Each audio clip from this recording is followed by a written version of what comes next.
हरे कृष्णा। जय श्री हरि। ओम नमः शिवाय।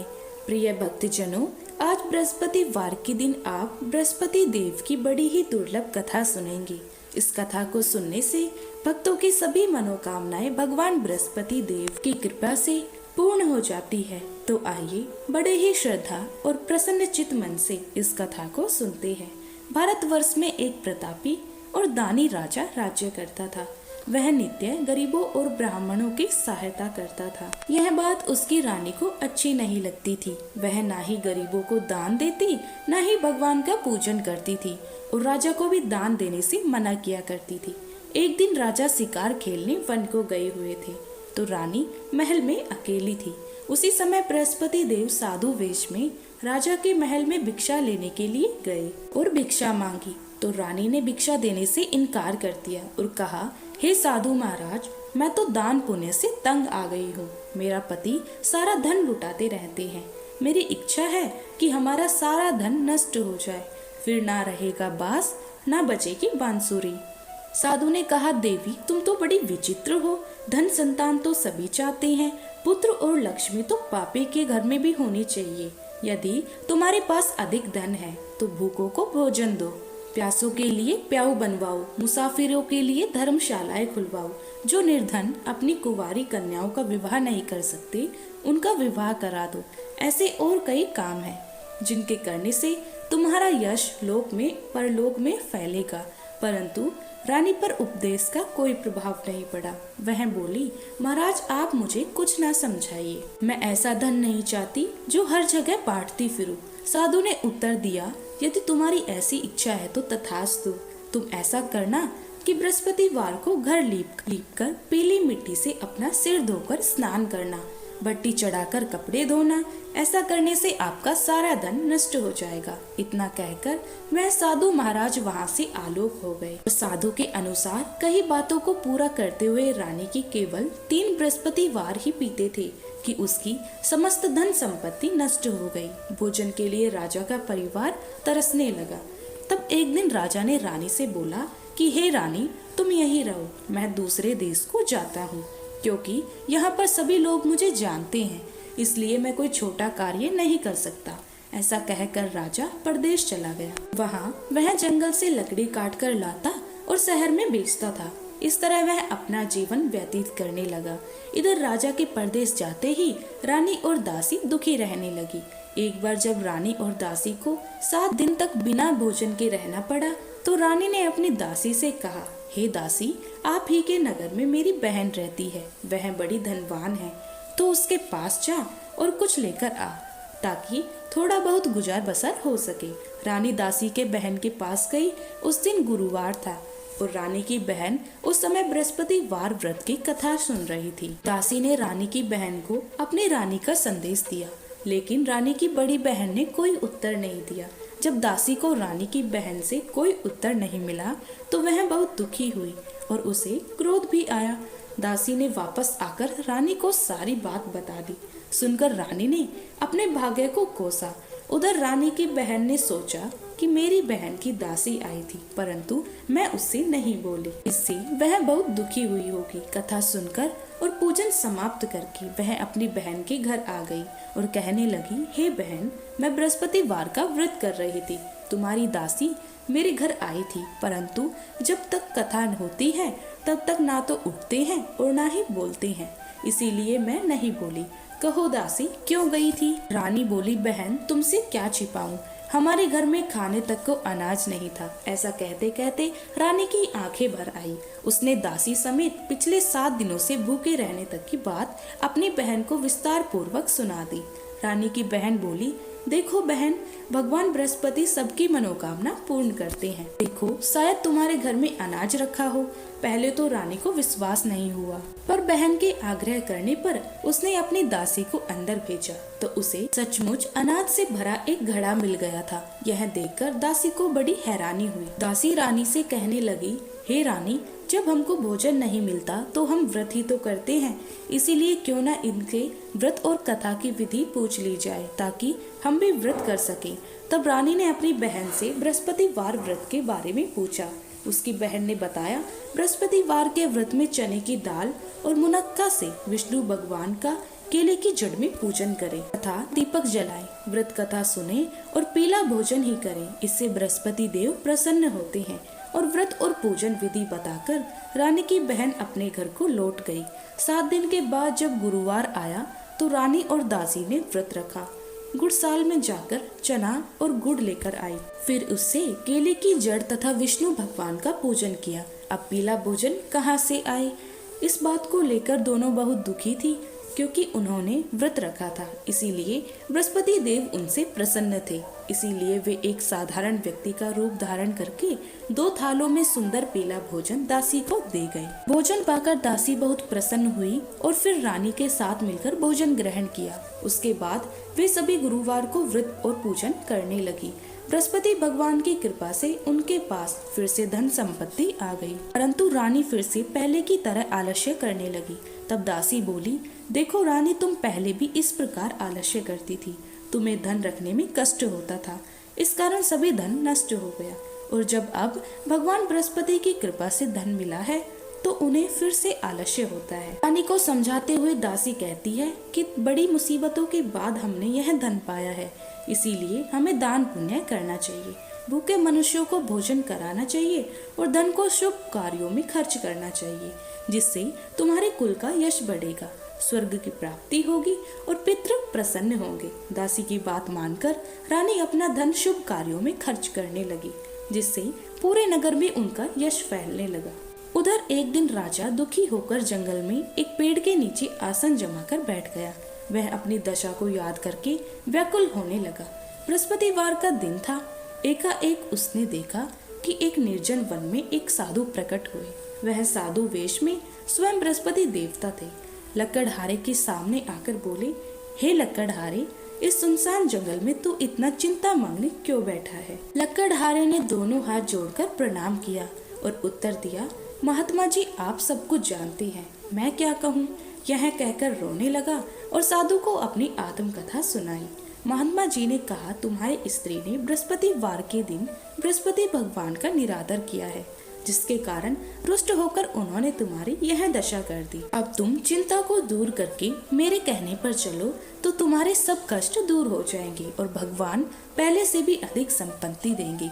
तुम बृहस्पति देव के दिन कथा किया करो, 2 पैसे के चने मुनक्का लाकर उसका प्रसाद बनाओ और शुद्ध जल से लोटे में शक्कर मिलाकर अमृत तैयार करो। कथा के पश्चात अपने सारे परिवार और सुनने वाले प्रेमियों में अमृत वह प्रसाद बांटकर खुद भी ग्रहण करो।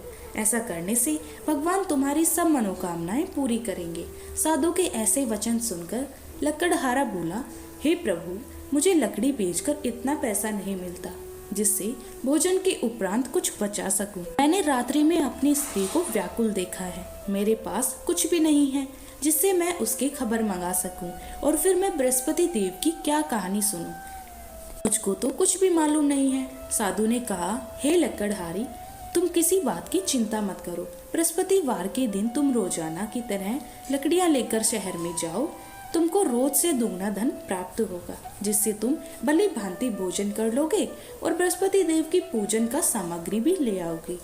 बृहस्पति देवता की कथा इस प्रकार है, सुनो। प्राचीन काल में एक ब्राह्मण रहता था। वह बहुत निर्धन था। उसकी कोई संतान नहीं थे। उसकी स्त्री बहुत मलिनता के साथ रहती थी। वह स्नान नहीं करती थी, किसी देवता का पूजन नहीं करती। इससे ब्राह्मण देवता बड़े दुखी थे। बेचारे बहुत कुछ कहते थे, किंतु उसका कुछ परिमाण नहीं निकला। भगवान की कृपा से ब्राह्मण की स्त्री के कन्या रूपी रत्न पैदा हुआ। कन्या बड़ी होने पर प्रातः स्नान करके विष्णु भगवान का जाप और बृहस्पतिवार का व्रत करने लगी। अपने पूजन पाठ को समाप्त करके विद्यालय जाती तो अपनी मुट्ठी में जौ भर के ले जाती और पाठशाला के मार्ग में डालती जाती। जब ये जौ स्वर्ण के हो जाते तो लौटते समय उनको बीन कर घर ले आती। एक दिन वह बालिका सूप में उस सोने की जौ को फटक फटक कर साफ कर रही थी। उसके पिता ने देख लिया और कहा, हे बेटी, सोने की जौ के लिए सोने का सोप होना चाहिए। दूसरे दिन बृहस्पतिवार का दिन था। इस कन्या ने व्रत रखा और बृहस्पति देव से प्रार्थना करके कहा, मैंने आपकी पूजा सच्चे मन से की है, तो मेरे लिए सोने का सोप दे दो। बृहस्पति देव ने उसकी प्रार्थना स्वीकार कर ली। रोजाना की तरह वह कन्या जौ फैलाती हुई जाती। जब लौटकर जौ बीन रही थी तो बृहस्पति देव की कृपा से सोने का सूप मिला। उसे वह घर ले आई और उसमें जौ साफ करने लगी, परंतु उसकी माँ का वही ढंग रहा। एक दिन की बात है कि वह कन्या सोने के सूप में जौ साफ कर रही थी। उस समय उस शहर का राजपुत्र वहां से होकर निकला। इस कन्या के रूप और कार्य को देखकर मोहित हो गया और अपने घर आकर भोजन और जल त्याग कर उदास होकर लेट। राजा को इस बात का पता लगा तो अपने प्रधानमंत्री के साथ उसके पास गए और बोले, हे बेटा, तुम्हें किस बात का कष्ट है? किसी ने तुम्हारा अपमान किया है अथवा और कोई कारण हो सो कहो, मैं वही कार्य करूंगा जिससे तुम्हें प्रसन्नता हो। अपने पिता की राजकुमार ने बातें सुनी तो वह बोला, मुझे आपकी कृपा से किसी बात का दुख नहीं है। किसी ने मेरा अपमान नहीं किया, परंतु मैं उस लड़की से विवाह करना चाहता हूँ जो सोने के सूप में जौ साफ कर रही थी। यह सुनकर राजा आश्चर्य में पड़ गया और बोला, हे बेटा, इस तरह की कन्या का पता तुम ही लगाओ, मैं उनके साथ तेरा विवाह अवश्य ही करवा दूंगा। राजकुमार ने उस लड़की के घर का पता लगाया और बताया। तब मंत्री उस लड़की के घर गए और ब्राह्मण देवता को सभी हाल बताया। ब्राह्मण देवता राजकुमार के साथ अपनी कन्या का विवाह करने के लिए तैयार हो गए तथा विधि विधान के अनुसार ब्राह्मण की कन्या का विवाह राजकुमार के साथ हो गया।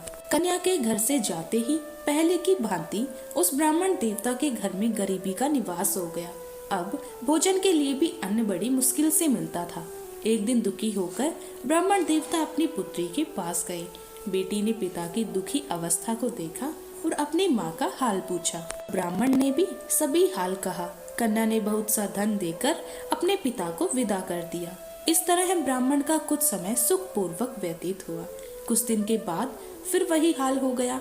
ब्राह्मण फिर अपनी कन्या के पास गया और सारा हाल कहा तो लड़की बोली, हे पिताजी, आप माताजी को यहाँ ले आओ, मैं उन्हें विधि बता दूंगी जिससे उनकी गरीबी दूर हो जाए। वह ब्राह्मण देवता अपनी स्त्री को साथ लेकर पहुंची तो अपनी माँ को समझाने लगी कि हे माँ, तुम प्रातः काल प्रथम स्नान आदि करके विष्णु भगवान का पूजन करो तो सब दरिद्रता दूर हो जाएगी। परंतु उसकी माँ ने एक भी बात नहीं मानी और प्रातःकाल उठकर अपनी पुत्री के बच्चों की जूठन को खा लिया। इससे उसकी पुत्री को भी बहुत गुस्सा आया। उसने एक रात को एक कोठरी से सारा सामान निकाल दिया और अपनी माँ को उसमें बंद कर दिया। प्रातः उसमें से उसे निकाला तो स्नान आदि करा के पूजा पाठ करवाया तो उसकी माँ की बुद्धि ठीक हो गई। इसके बाद वह नियम से पूजा पाठ करती और प्रत्येक बृहस्पतिवार को व्रत रखने लगी। इस व्रत के प्रभाव से उसके माता और पिता बहुत ही धनवान और पुत्रवान हो गए और बृहस्पति देवता के साथ उसके प्रभाव से इस लोक के सुख को भोगकर अंत में स्वर्ग को प्राप्त हुए। इस तरह कहानी कहकर साधु देवता वहां से अंतर ध्यान हो गए। धीरे धीरे समय व्यतीत होने पर फिर वही बृहस्पतिवार का दिन आया। लकड़हारा जंगल से लकड़ी काटकर किसी शहर में बेचने गया। उसे उस दिन और दिन से अधिक पैसा मिला। राजा ने चना गुड़ आदि लाकर गुरुवार का व्रत किया। उस दिन से उसके सभी कलेश दूर हो गए।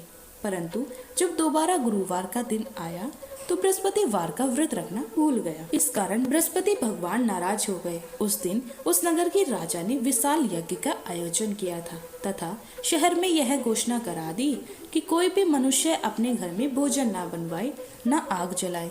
समस्त जनता मेरे यहाँ भोजन करने आए।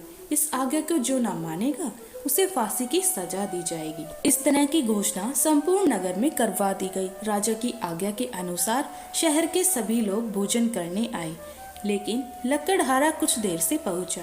इसीलिए राजा उसको अपने साथ घर लेकर आए और ले जाकर भोजन करा रहे थे तो रानी की दृष्टि उस खूंटी पर पड़ी जिस पर उसका हार लटका हुआ था।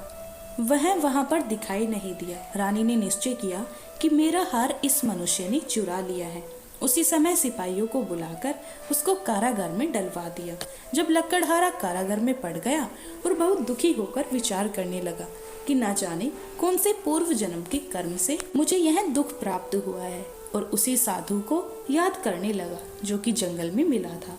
उसी समय तत्काल बृहस्पति देव साधु के रूप में प्रकट हुए और उसकी दशा को देखकर कहने लगे, अरे मूर्ख, तूने बृहस्पति देव की कथा नहीं करी, इस कारण तुझे दुख प्राप्त हुआ है। अब चिंता मत कर, बृहस्पतिवार के दिन कारागार के दरवाजे पर 4 पैसे पड़े मिलेंगे, उनसे तू बृहस्पति देव की पूजा करना, तेरे सभी कष्ट दूर हो जाएंगे। बृहस्पतिवार के दिन उसे 4 पैसे मिले। लकड़हारे ने कथा कही। उसी रात्रि को बृहस्पति देव ने उस नगर के राजा को स्वप्न में कहा, हे राजा, तुमने जिस आदमी को कारागार में बंद कर दिया था वह निर्दोष है, वह राजा है, उसे छोड़ देना। रानी का हार उसी खूंटी पर लटका है, अगर तू ऐसा नहीं करेगा तो मैं तेरे राज्य को नष्ट कर दूंगा। इस तरह रात्रि के स्वप्न को देखकर राजा प्रातःकाल उठा और खूंटी पर हार देखकर लकड़हारे को बुलाकर क्षमा मांगी और लकड़हारे को योग्य सुंदर वस्त्र आभूषण देकर विदा कर दिया। बृहस्पति देव की आज्ञा के अनुसार लकड़हारा अपने नगर को चल दिया। राजा जब अपने नगर के निकट पहुंचा तो उसे बड़ा आश्चर्य हुआ। नगर में पहले से अधिक बाग, तालाब, कुएं तथा बहुत सी धर्मशाला, मंदिर आदि बन गए। राजा ने पूछा, यह किसका बाग है और धर्मशाला है? तब नगर के सब लोग कहने लगे, यह सब रानी और बंदी के हैं। जो राजा को आश्चर्य हुआ और गुस्सा भी आया। जब रानी ने यह खबर सुनी कि राजा आ रहे हैं तो उन्होंने दासी से कहा, हे दासी, देख, राजा हमको कितनी बुरी हालत में छोड़कर गए थे। हमारी ऐसी हालत देखकर वह लौट न जाए, इसीलिए तू दरवाजे पर खड़ी हो जा। आज्ञा के अनुसार दासी दरवाजे पर खड़ी हो गई। राजा आए तो उन्हें अपने साथ लेकर आए। तब राजा ने क्रोध करके अपनी रानी से पूछा कि यह धन तुम्हें कैसे प्राप्त हुआ? तब उन्होंने कहा, हमें यह सब धन बृहस्पति देव की इस व्रत के प्रभाव से प्राप्त हुआ है।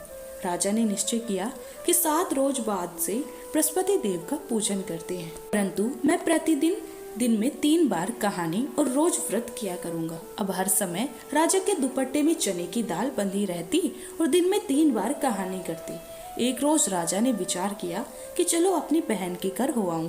इस तरह निश्चय करने के बाद राजा घोड़े पर सवार होकर अपनी बहन के यहाँ को चलने लगा। मार्ग में उसने देखा कि कुछ आदमी मुर्दे को लिए जा रहे हैं। उन्हें रोककर राजा कहने लगा, अरे भाइयों, मेरी बृहस्पति देव की कथा सुन लो। वे बोले, लो, हमारा तो आदमी मर गया है, इसको अपनी कथा की पड़ी है। परंतु कुछ आदमी बोले, अच्छा कहो, हम सुनेंगे तुम्हारी कथा। राजा ने दाल निकाली और जब कथा आधी हुई कि मुर्दा हिलने लग गया और जब कथा समाप्त हो गई तो राम राम करके मनुष्य उठकर खड़ा हो गया। आगे मार्ग में उसे किसान खेत में हल चलाता मिला तो राजा ने उसे देखकर बोला, अरे भैया, तुम मेरे बृहस्पतिवार की कथा सुन लो। किसान बोला, जब तक मैं तेरी कथा सुनूंगा तब तक 4 हरैया जोत लूंगा, जा अपनी कथा किसी और को सुनाना।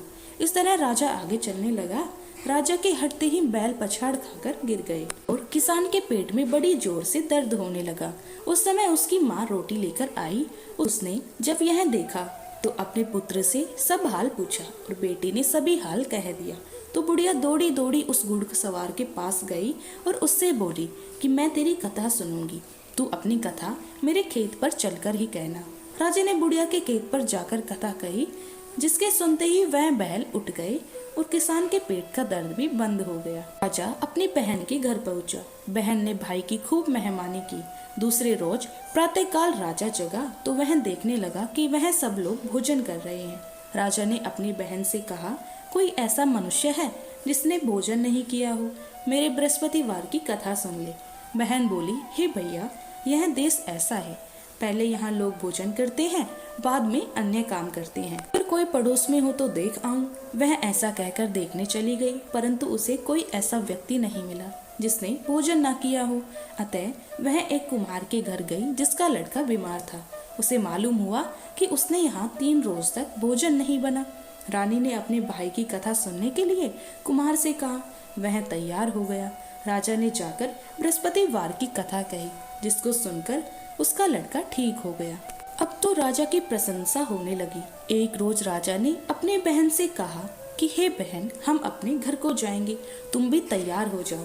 राजा की बहन ने अपनी सास से कहा तो सास ने कहा, हाँ चली जा, परंतु अपने लड़के को मत ले जाना, क्योंकि तेरे भाई की कोई औलाद नहीं है। बहन ने अपने भैया से कहा, भैया मैं तो चलूंगी, पर कोई बालक नहीं चलेगा। राजा बोला, जब कोई बालक नहीं चलेगा तब तुम ही क्या करोगी? बड़े दुखी मन से राजा अपने नगर को लौट आया। राजा ने अपनी रानी से कहा, हम निर्वंशी है, हमारा मुंह देखने का धर्म नहीं है और कुछ भोजन आदि नहीं किया है। रानी बोली, हे प्रभु, बृहस्पति देव ने हमको सब कुछ दिया है, वह हमें औलाद भी अवश्य देंगे। उसी रात बृहस्पति देव ने राजा से स्वप्न में कहा, हे राजा उठो, सभी सोच त्याग दो, तेरी रानी गर्भ से है। राजा को यह बात सुनकर बड़ी खुशी हुई। 90 महीने में उसके गर्भ से एक सुंदर पुत्र पैदा हुआ। तब राजा बोला, हे रानी, स्त्री बिना भोजन रह सकती है पर बिना कहे नहीं रह सकती। जब मेरी बहन आएगी तुम उनसे कुछ मत कहना। रानी ने सुनकर हाँ कर दिया। जब राजा की बहन ने यह शुभ समाचार सुना तो वह बहुत खुशी हुई और बधाई लेकर अपने भाई के यहाँ आई। तभी रानी ने कहा, घोड़ा चढ़कर तो नहीं आई, गधा चढ़कर आई है। राजा की बहन बोली, भाभी, इस प्रकार न कहती तो तुम्हें औलाद कैसे मिलती। बृहस्पति देव ऐसे ही हैं, जैसी जिसकी मन में कामनाएं होती हैं सभी को पूर्ण करते हैं। जो सद्भावना पूर्वक बृहस्पति वार का व्रत करता है एवं कथा पढ़ता है अथवा सुनता है, दूसरों को सुनाता है, बृहस्पति देव उनकी सभी मनोकामनाएं पूर्ण करते हैं। बृहस्पति देव उनकी सदैव रक्षा करते हैं। जो संसार में सद्भावना और सच्चे हृदय से बृहस्पति देव का पूजन करते हैं, उनकी सभी मनोकामनाएं उसी प्रकार पूर्ण होती हैं। जैसे राजा और रानी ने बृहस्पति देव की कथा का गुणगान किया, उनकी सभी इच्छाएं बृहस्पति देव ने पूर्ण की। मनुष्य को हृदय से उनका मनन करते हुए जयकारा करना चाहिए। तो प्रेम से बोलिए, बृहस्पति देव की जय, विष्णु भगवान की जय। ऐसी ही पावन व्रत कथाएं और गुरु कृपा से जुड़ी जानकारियां पाने के लिए हमारे चैनल श्री श्याम को सब्सक्राइब करें। भगवान बृहस्पति आप सभी पर अपनी कृपा बनाए।